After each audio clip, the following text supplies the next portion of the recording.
സത്യവിശ്വാസികളെ അത്തിയല്ലാഹ്, നിങ്ങൾ അല്ലാഹുവിനെ അനുസരിക്കണം. വഅതിഉർ റസൂല, നിങ്ങൾ റസൂലിനെയും അനുസരിക്കണം. തീർന്നില്ല, വഉലിൽ അംരി മിൻകും, നിങ്ങളിൽ ആർക്കാണോ നേതൃത്വം നൽകപ്പെട്ടിട്ടുള്ളത് അവരെയും നിങ്ങൾ അനുസരിക്കണം.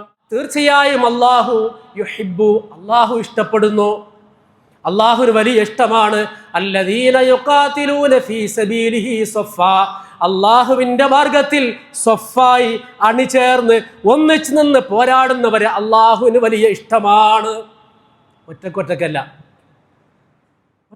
സഹോദരങ്ങളെ, റസൂലുള്ളാഹി സ്വല്ലല്ലാഹു അലൈഹി വസല്ലം പറഞ്ഞു, അശ്ശൈത്വാനു ദിഇബുൽ ഇൻസാൻ, ശൈത്വാൻ മനുഷ്യൻ്റെ ചെന്നായയാണ്. നമുക്കറിയാം, ഈ ഉദാഹരണം പറഞ്ഞാൽ അന്നത്തെ അറബികളെ സംബന്ധിച്ചിടത്തോളം പെട്ടെന്ന് മനസ്സിലാവും. അവർ ആടിനെ മേച്ചൊക്കെ നല്ല പരിചയമുള്ള ആളുകളാണ്. ഇപ്പോഴും ചില ഭാഗങ്ങളിലൊക്കെ കാണാം. നമ്മുടെ നാട്ടിൽ ഞാൻ അങ്ങനെ ചില കാഴ്ചകൾ 100 ആടുകളൊക്കെ ഒന്നിച്ച് കൊണ്ടുവന്ന് കണ്ടിട്ടുണ്ട്. ഈ ആടുകൾ ഇങ്ങനെ ഒരു ഇടയൻ ഇങ്ങനെ തെളിച്ച് കൊണ്ടുപോകുമ്പോൾ ഈ ആടിനെ പിടിക്കാൻ വേണ്ടി തക്കം പറന്ന് നിൽക്കുന്ന ചില ചെന്നായ്ക്കളുണ്ടാവും. ചെന്നായ്ക്ക് അറിയാം കൂട്ടത്തിലേക്ക് പോയാൽ ചിലപ്പോൾ പണി കിട്ടും. എല്ലാ ആടും കൂടി വളഞ്ഞു കഴിഞ്ഞാൽ ചിലപ്പോൾ പണി പാളും. അതുകൊണ്ട് ചെന്നായി എന്ത് ചെയ്യും, ഇങ്ങനെ തക്കം പാർത്തിരിക്കും.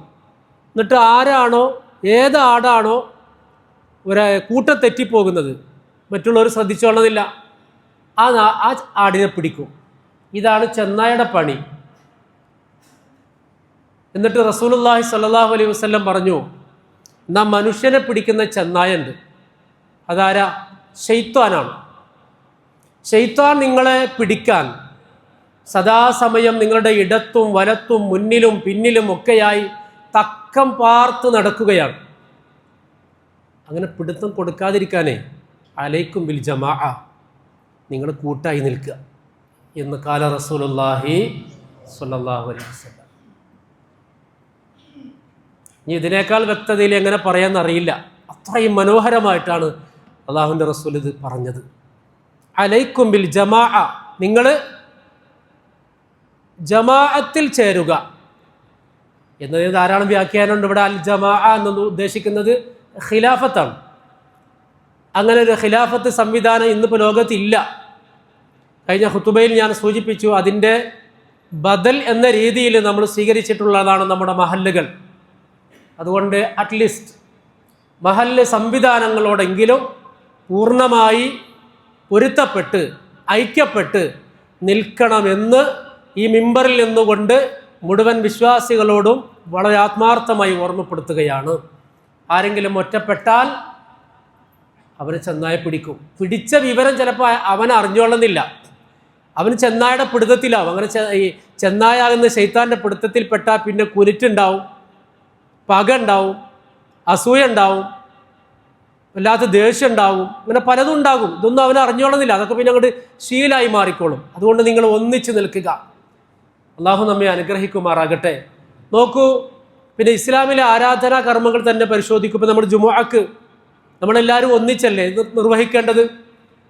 5 നേരത്തെ നിസ്കാരം ഓരോ മനുഷ്യരെന്ത് ചെയ്യണം, കഴിയുന്ന ആളുകളൊക്കെ ഒന്നിച്ചെന്നെ നിസ്കരിക്കണം. ഫർള് ഐനാണ്, ഫർളാണല്ലോ. അപ്പോൾ ജമാഅത്തായിട്ട് തന്നെ നിസ്കരിക്കണം കഴിയുന്നതും. എന്താ ഒറ്റക്കൊറ്റക്ക് നിസ്കരിച്ചുകൂടെ? അതല്ലേ കുറച്ചും കൂടെ നമുക്കൊരു ആത്മാർത്ഥത. എൻ്റെ സമയത്തിനും എൻ്റെ സൗകര്യത്തിനും നിസ്കരിക്കുമ്പോൾ കുറച്ചും കൂടെ ആത്മാർത്ഥത കൂടുതൽ കിട്ടൂലേ? പക്ഷേ ഇസ്ലാം പറഞ്ഞത് നിങ്ങൾ ഒന്നിച്ച് നിൽക്കണം. ഇതിനെ പരസ്പരം കാണാനും പിന്നെ പരിചയപ്പെടാനും ഐക്യം ഊട്ടിയുറപ്പിക്കാനൊക്കെയാണ്. നോമ്പ് എങ്ങനെയാണ്? നോമ്പും അങ്ങനെയാണ്, സക്കാത്തും അങ്ങനെയാണ്. ഇനി ഹജ്ജ് എടുക്കാം. ഞാനിങ്ങനെ ആലോചിക്കാറുണ്ട്, ഹജ്ജ് ഈ പടച്ചോനെ പിന്നെ ഓരോരുത്തരുടെ സൗകര്യത്തിന് പോയിക്കോട്ടെ എന്ന് വെച്ചിരുന്നെങ്കിൽ എത്ര സൗകര്യം ഉണ്ടായിരുന്നു. ഇത്രയും കാശാകൂല. ഈ ലക്ഷങ്ങൾ, ഇത്ര ലക്ഷങ്ങളൊന്നും വേണ്ട ഹജ്ജിന്. ഇത്രയും തിരക്കിൻ്റെ ആവശ്യമില്ല. എത്ര ആളുകൾ ഭയങ്കര തിക്കും തിരക്കും ഒക്കെയായിട്ട് എന്തിനാണ് ഇങ്ങനെ?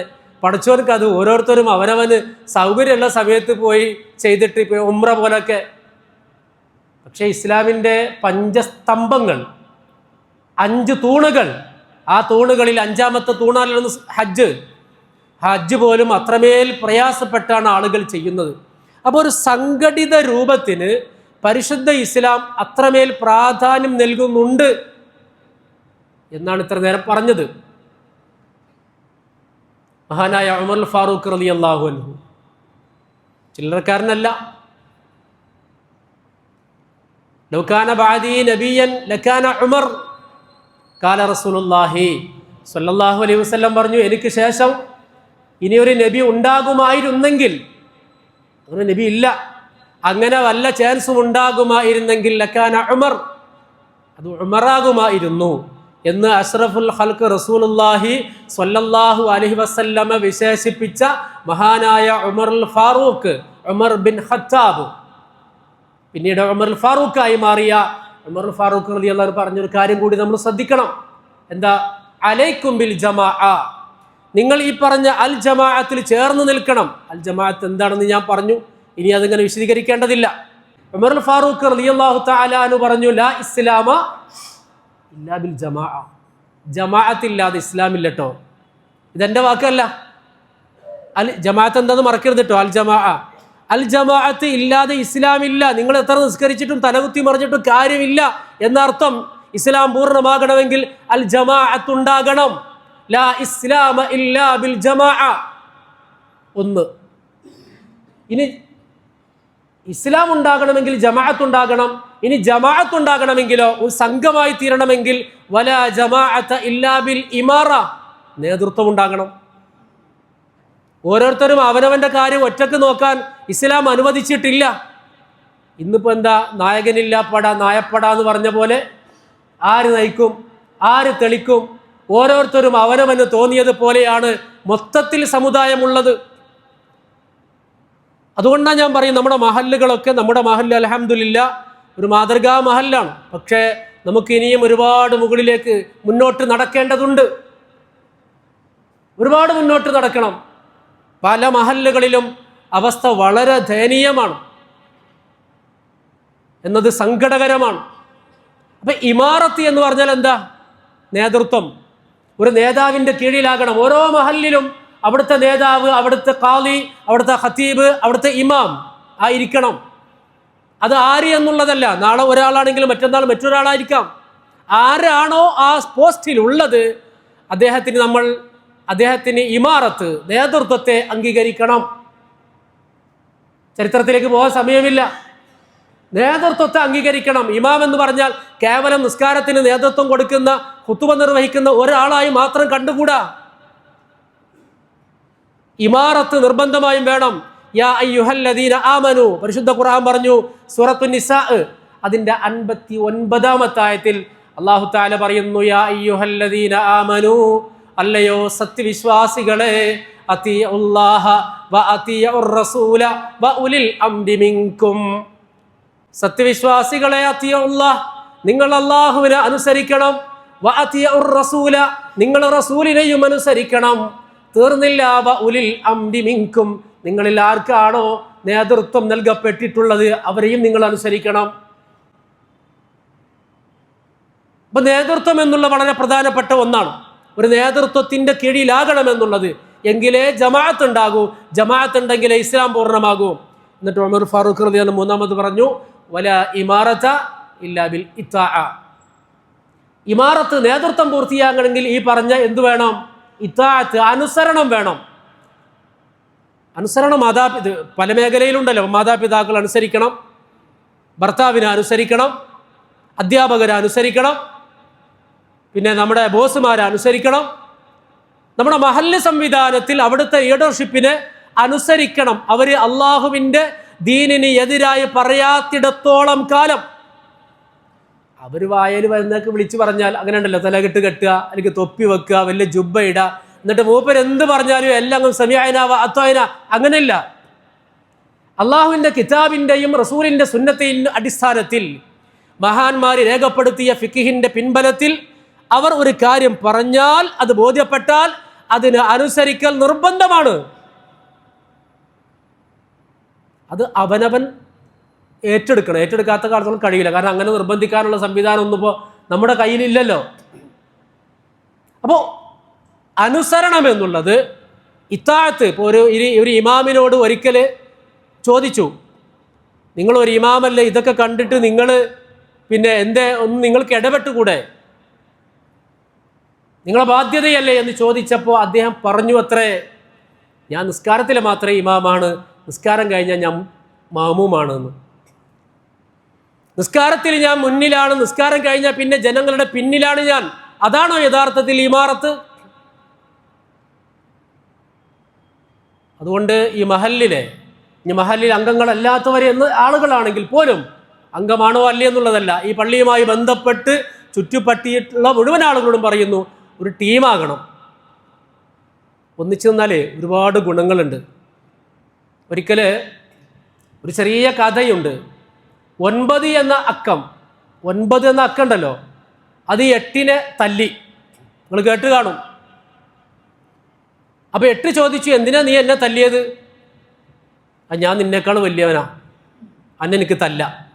അപ്പം തിരിച്ചു തല്ലാനുള്ള കെൽപ്പില്ല 8ന്.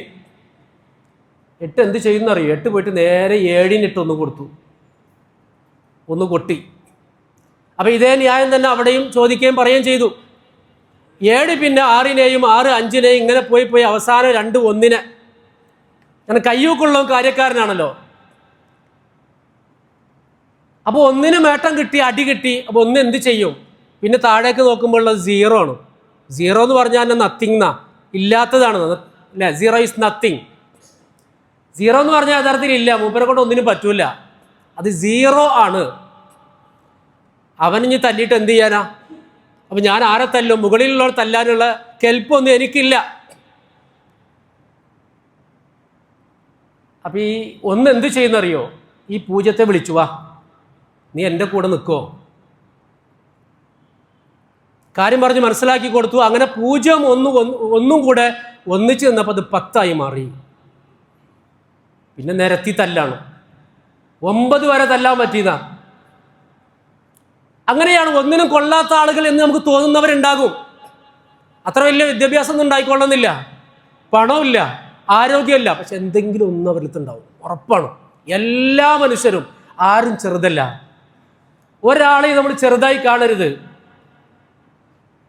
എന്തെങ്കിലും ഒന്ന്, നിങ്ങൾക്കില്ലാത്ത ഒരു ക്വാളിറ്റി, ഒരു ഗുണം അവനിലുമുണ്ട്. അതുകൊണ്ട് എന്ത് ചെയ്യണം? എല്ലാവരും ഒരുമിച്ച് നിൽക്കണം. ഒരു സംശയമില്ല, എല്ലാവരും ഒന്നിച്ച് നിന്നേ കഴിയൂ. ഒന്നിച്ച് നിൽക്കാതെ നമുക്ക് മുന്നോട്ട് പോകാൻ കഴിയില്ല. എല്ലാം എന്താവും? ഒരാൾക്കൂട്ടമോ. ഇപ്പം ഇത്രയും ആളുകൾ പല കുടുംബങ്ങളിൽ നിന്ന് വന്ന ആളുകളാണ്. നിസ്കാരം കഴിയുന്നു, അവൻ്റെ വീട്ടിലേക്ക് പോകുന്നു.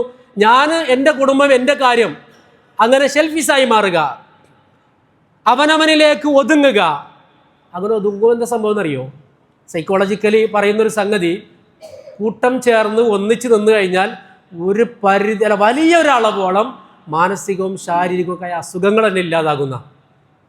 ഞാൻ എൻ്റെ വക പറയല്ല, വളരെ വിദഗ്ധരായ ആളുകൾ രേഖപ്പെടുത്തിയ പുസ്തകത്തിൽ വായിച്ച കാര്യങ്ങൾ.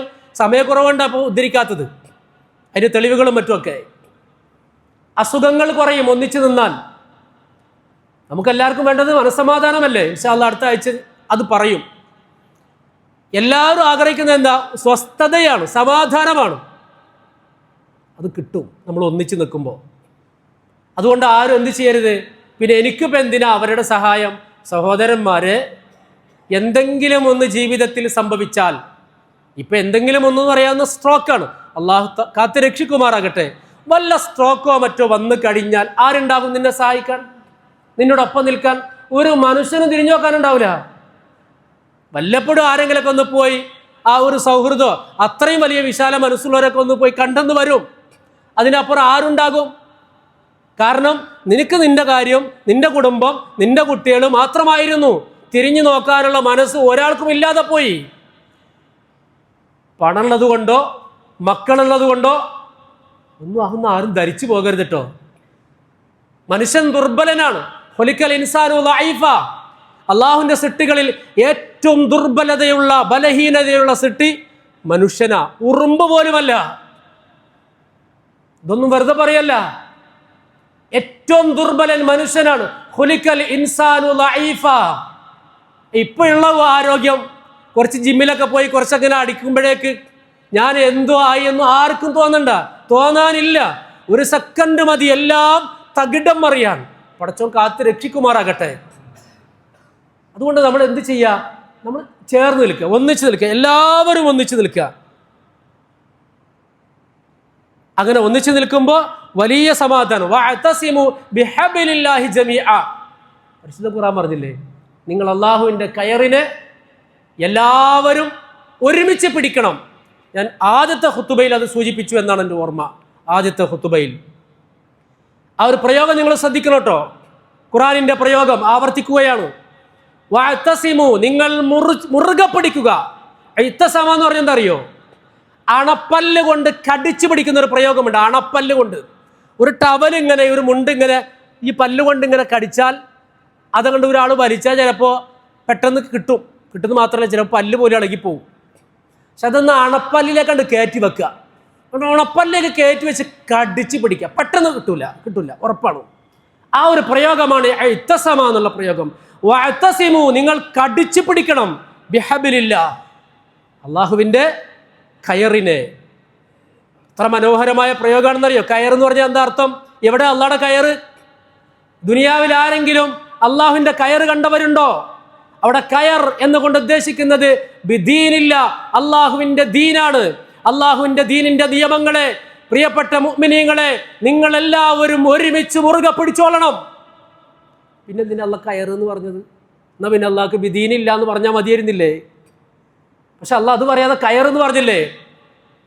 അപ്പൊ കയറ് പോലെയാണെന്നർത്ഥം. നമ്മളാകുന്ന മനുഷ്യരെ, നമ്മളാകുന്ന ചൂലിലെ ഈർക്കിളികളെ ഒരുമിച്ച് കൂട്ടിയത് ഈ കയറാണ്. ഈ കയറിൻ്റെ കെട്ടിലാണ് ഞാനും നിങ്ങളൊക്കെ ഒരുമിച്ച് നിൽക്കുന്നത്. അതിന് ഒരുപാട് ഉദാഹരണങ്ങൾ പറയാൻ കഴിയും. അള്ളാഹ് ഇട്ട് തന്ന നൂലെങ്ങാനും പൊട്ടിയാൽ ജീവിതം വല്ലാതെ പാളിപ്പോകും, ഒന്നും ചെയ്യാൻ കഴിയില്ല. അതുകൊണ്ട് നിങ്ങളെല്ലാവരും അള്ളാഹു ഇട്ട് തന്നിട്ടുള്ള ഈ ദീനാകുന്ന കയറിനെ ഓരോരുത്തർ പിടിക്കണമെന്നല്ല, ഒന്നിച്ച് പിടിക്കണം. പരിശുദ്ധ ഖുർആനിലെ ഞാൻ ഓതി വെച്ച ആയത്തിൽ ഇന്നല്ലാഹ യുഹിബ്ബുൽ ലദീന യുഖാതിലൂന ഫീ സബീലിഹി സഫാ കഅന്നഹും ബുൻയാനും മർസൂസ്. ഇന്നല്ലാഹ, തീർച്ചയായും അല്ലാഹു, യുഹിബ്ബു, അല്ലാഹു ഇഷ്ടപ്പെടുന്നു, അല്ലാഹുവിന് വലിയ ഇഷ്ടമാണ്, അല്ലദീന യുഖാതിലൂന ഫീ സബീലിഹി സഫാ, അള്ളാഹുവിൻ്റെ മാർഗത്തിൽ സ്വഫായി അണിചേർന്ന് ഒന്നിച്ച് നിന്ന് പോരാടുന്നവരെ അള്ളാഹുവിന് വലിയ ഇഷ്ടമാണ്. ഒറ്റക്കല്ല,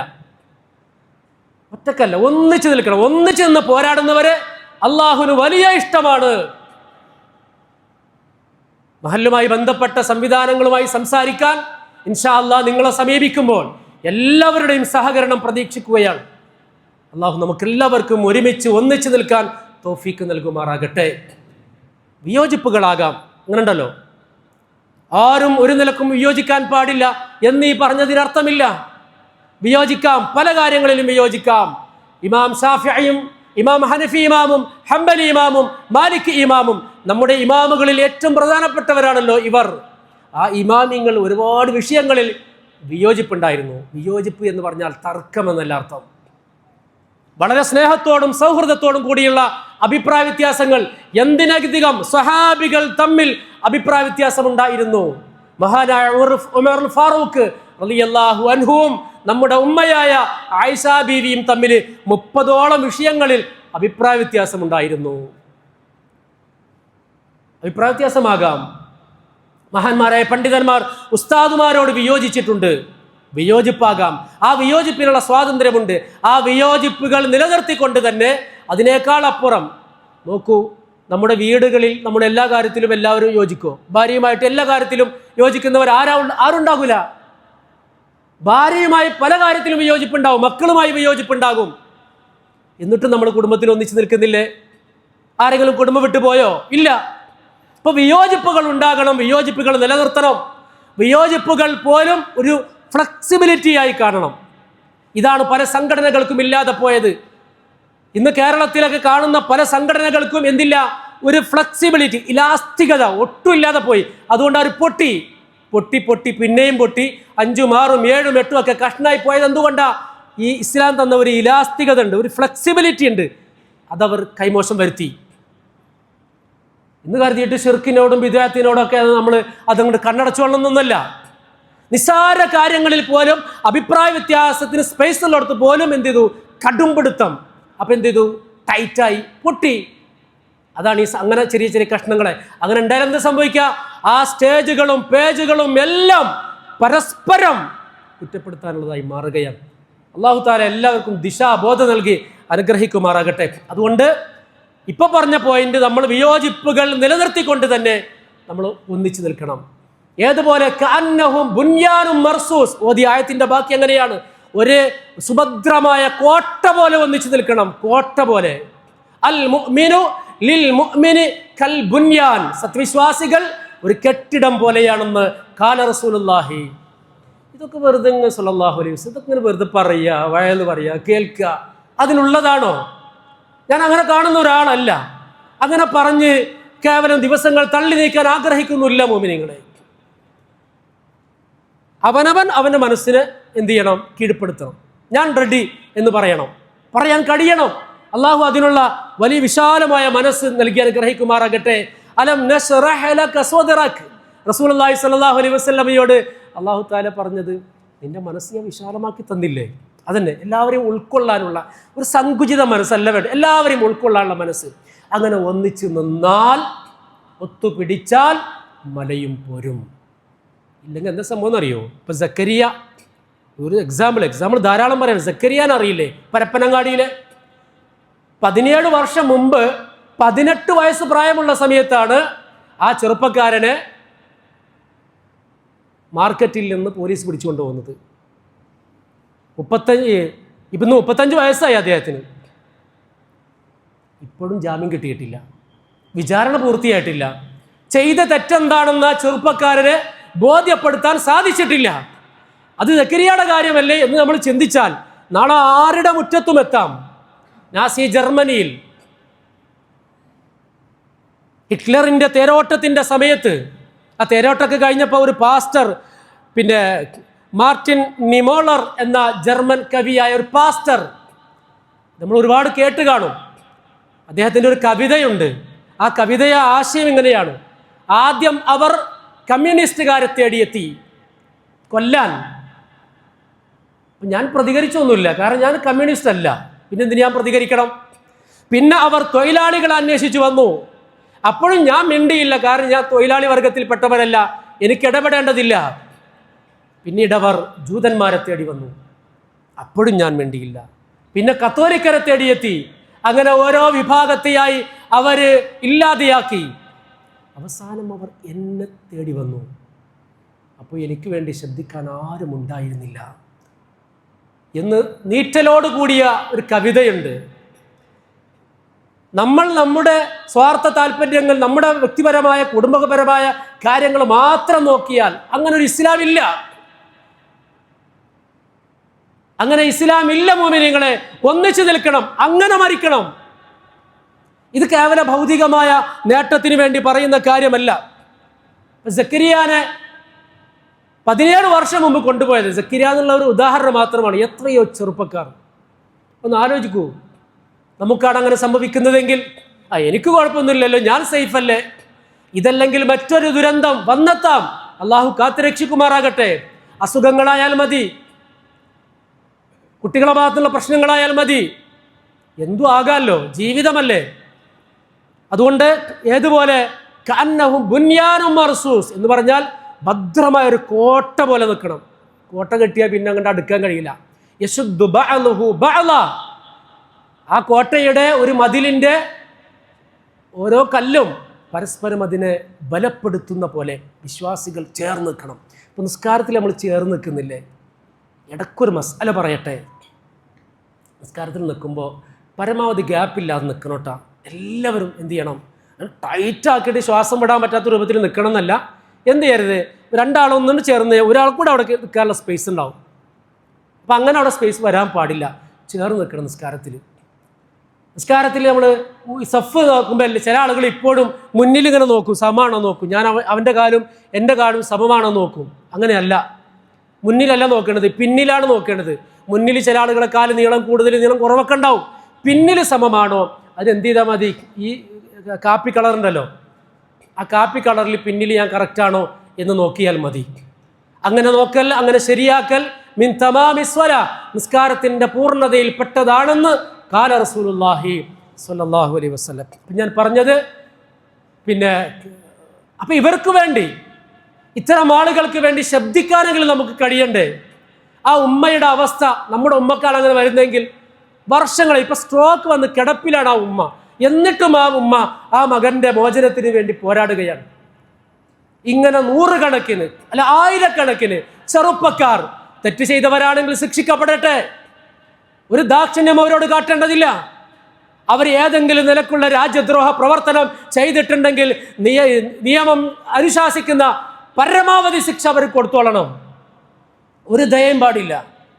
പക്ഷെ ചെയ്ത തെറ്റ് എന്താണെന്നറിയാതെ, അവരെ പോലും ഒന്ന് അറിയിക്കാൻ കഴിയാതെ നീട്ടി അനന്തമായി നീട്ടിക്കൊണ്ടുപോയി നിരപരാധികളായ ചെറുപ്പക്കാർ, അതുവഴി അവരുടെ കുടുംബങ്ങൾ, അവരുടെ നാട്ടുകാർ വേട്ടയാടപ്പെടുമ്പോൾ ഈ അന്യായം കണ്ടിട്ടും. ഇപ്പൊ കളിയിലെ അന്യായത്തെ കുറിച്ച് നമുക്ക് വലിയ വാചാലത ഉണ്ട്. റഫർ ചെയ്ത് ശരിയായില്ല, അതൊക്കെ എൻ്റെ വഴിക്ക് നടക്കട്ടെ, അത് ഞാനത് ചർച്ച ചെയ്യുന്നില്ല. കാരണം ഞാൻ അങ്ങനെ കളി ഒത്തിരുന്നൊന്നും കാണുന്നില്ല. എൻ്റെ സമയം അപഹരിക്കുന്നത് കൊണ്ട് ഞാൻ അതിലേക്ക് പോകുന്നില്ല. ഞാനൊരു ടീമിൻ്റെ ഫാനും അല്ല, ഫാനാകാൻ ഇഷ്ടപ്പെടുന്നുമില്ല. ഈ ഫാൻ എന്ന് പറഞ്ഞാൽ തന്നെ നിങ്ങൾ ശ്രദ്ധിച്ചില്ല, ഒന്ന് ശ്രദ്ധിച്ചോ? ഫാനിൻ്റെ സ്വഭാവം എന്താ? കറങ്ങണം. ആർക്ക് വേണ്ടി? അതിനെ അമർത്തി കൊടുക്കുന്ന ആൾക്ക് വേണ്ടി. ഒരാൾ അമർത്തി ആ ഫാൻ ഇങ്ങനെ കിടന്ന് കറങ്ങും, സ്വന്തമായിട്ട് മൂപ്പർക്ക് ദൗത്യമൊന്നുമില്ല. ഇനി അയാൾ നിൽക്കാൻ പറഞ്ഞാൽ ഫാന് നിൽക്കും. അങ്ങനെ മറ്റുള്ളവന് വേണ്ടി വല്ലാഹി ഈ പ്ലെയേഴ്സ് ഒരാളും നമുക്ക് വേണ്ടി 1 മണിക്കൂർ സമയം പോലും തരൂലട്ടാ, ₹1 നിങ്ങളുടെ അക്കൗണ്ടിലേക്ക് തരൂല. അതുകൊണ്ട് കളിയെ കേവലം കളിയായി കാണണം, അത് കാര്യമാക്കിയെടുക്കരുത്.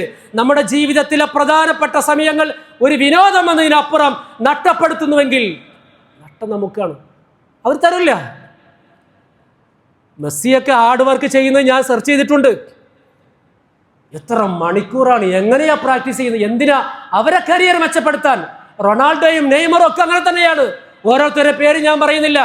അവരുടെ സമയത്തിന്റെ 1 മണിക്കൂറിന് കോടികളുടെ വിലയാണ്, കോടികൾ. നമ്മുടെ മണിക്കൂറിനോ? അപ്പൊ അത് ആവശ്യത്തിനപ്പുറം, വിനോദത്തിനപ്പുറം ചിലവഴിക്കുന്നുവെങ്കിൽ വെറും ഫാനായി ആർക്കോ വേണ്ടി കറങ്ങി ജീവിതം തുലക്കുന്നവരാകരുത് എന്നുകൂടി ഈ സന്ദർഭത്തിൽ ഓർമ്മപ്പെടുത്തുകയാണ്. ബാക്കി കാര്യങ്ങൾ ഇൻഷാ അല്ലാഹ് പിന്നീട് പറയാം. റഹ്മാനായ റബ്ബ് നമുക്കും നമ്മുടെ മക്കൾക്കൊക്കെ ദിശാബോധം നൽകി അനുഗ്രഹിക്കുമാറാകട്ടെ. നല്ലത് കേൾക്കാനും ചിന്തിക്കാനും പഠിക്കാനും ഒക്കെയുള്ള തൗഫീക്ക് റഹ്മാനായ റബ്ബ് നമുക്കെല്ലാവർക്കും നൽകി അനുഗ്രഹിക്കുമാറാകട്ടെ. അഖൂലു ഖൗലി ഹാദാ അസ്തഗ്ഫിറുല്ലാഹ ലി വലക്കും വലിജമീഇൽ മുസ്ലിമീന വൽ മുഅ്മിനീന അജ്മഈന ഫസ്തഗ്ഫിറൂ ഇന്നഹു ഹുവൽ ഗഫൂറുർ റഹീം. അൽഹംദുലില്ലാഹി.